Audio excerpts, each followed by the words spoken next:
Welcome to our Asian Art Books series. Today, we explore the harmony, symbolism, and elegance of traditional Chinese architecture through the writings of Stephen Wooten Bushell. For centuries, Chinese architecture developed according to principles deeply connected to nature, balance, and social order. Buildings were not designed merely to impress.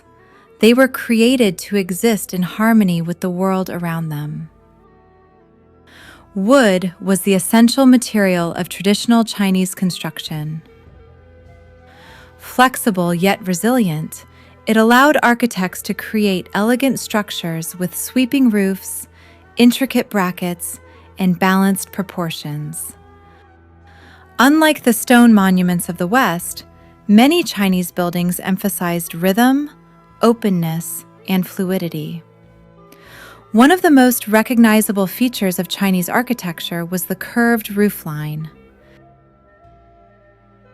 These upward sweeping eaves created a sense of lightness and movement, as though the structure itself were lifting toward the sky.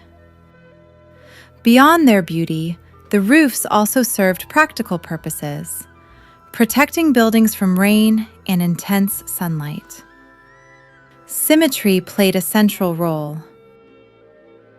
Palaces, temples, and courtyards were carefully organized along central axes, reflecting ideals of order and hierarchy deeply rooted in Confucian thought. Architecture became a visual language of harmony and balance. Bushell also highlighted the importance of space within Chinese design. In classical Chinese gardens, rocks, water, pavilions, and plants were arranged like living paintings. These spaces invited contemplation, transforming architecture into an environment of reflection and poetic atmosphere. Besides, Buddhist temples introduced pagodas, towering structures rising in multiple levels, often associated with spiritual ascent and sacred relics. Taoist and Confucian buildings reflected different philosophical traditions, yet all emphasized balance between humanity and the cosmos. Color also carried meaning. Red symbolized happiness and prosperity. Gold suggested imperial authority and sacred power. Blue and green connected architecture to nature and immortality.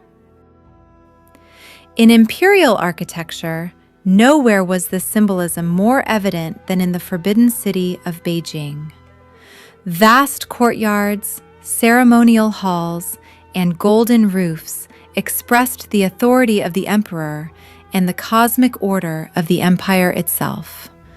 Bushell presents Chinese architecture not simply as engineering, but as cultural expression, an art form shaped by philosophy, spirituality, craftsmanship, and the natural world.